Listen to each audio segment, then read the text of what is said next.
कर रहे हों, या ये एक मार्केट है, मार्केटिंग एक बिजनेस है शेयर मार्केट में भी, तो आपको ठंडे दिमाग से समझना पड़ेगा। अब अभी देखिए 120 से रिजेक्शन लिया और सीधा 117, इसका हमने कैसे पता किया? हम तो मान लीजिए आप भी जैसे स्क्रीन पे बैठे हैं, हम लोग भी स्क्रीन पे बैठे हैं, तो हम लोग मगर मार्केट डेप्थ का एनालिसिस कर रहे हैं।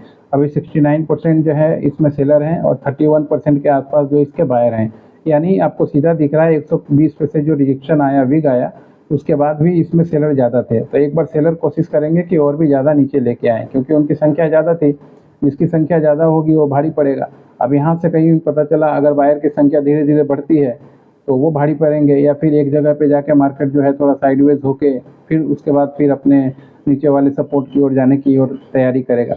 ये जो तरीका होता है, इसी तरीके से मार्केट दोस्तों काम करता है। और देखिए 115, 16, 115 पहला सपोर्ट था और हमने मॉर्निंग में बोला कि कहीं 115 को ये टच ना करें, और 115 को ये छूने की तैयारी में लग चुका है। इस तरीके से जो भी आप एजम्पशन बनाइएगा ना, तो आरएसआई देखिए कितने अच्छे तरीके से काम कर रहा है। आरएसआई का यूज़ अगर आप सीख जाते हैं एक बार मार्केट में, तो फिर आपके लिए काम करना कोई बड़ी चीज़ नहीं होती है।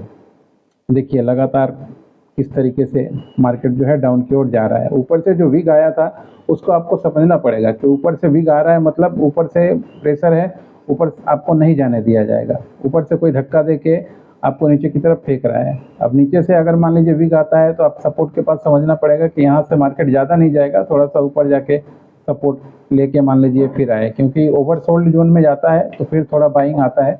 इसी के बीच में आपको अपना प्रॉफिट या जो भी चीज़ है करके निकल जाना है। अब बैठे रहना सारा दिन इंतज़ार करने की इसमें ज़रूरत नहीं होती है। जैसे मार्केट में मौका मिले बेचिए और निकलते बनिए।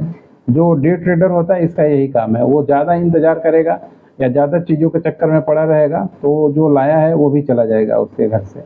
ये चीज़ें होती हैं, क्योंकि मान लीजिए जब डाउन ट्रेंड में भी एक लिमिट होता है कि सपोर्ट के पास जाने के बाद थोड़ा बायर आते ही आते हैं। ये लोगों का, ये मार्केट का नियम है, या ऊपर में रेजिस्टेंस के पास खुलने से जाने से सेलिंग आता ही आता है। तो ये दोनों का देखिए एज एग्जांपल आपने देखा, ऊपर पे रेजिस्टेंस के पास ओपन हुआ मार्केट, उसमें सेलिंग आया, और सपोर्ट के पास आया तो उसमें हल्का सा बाइंग आया। तो ये एग्जांपल है रेजिस्टेंस एंड सपोर्ट का, कि अगर आप चाहें तो रेजिस्टेंस एंड सपोर्ट का भी काम करके मार्केट में प्रॉफिट कमा सकते हैं और अपने आप को टिका के रख सकते हैं। जो डे ट्रेडर होता है उनको ये सब चीज़ें देखने की ज़रूरत होती है कि किस तरीके से मार्केट काम कर रहा है या क्या एजम्पशन हो सकता है मार्केट का।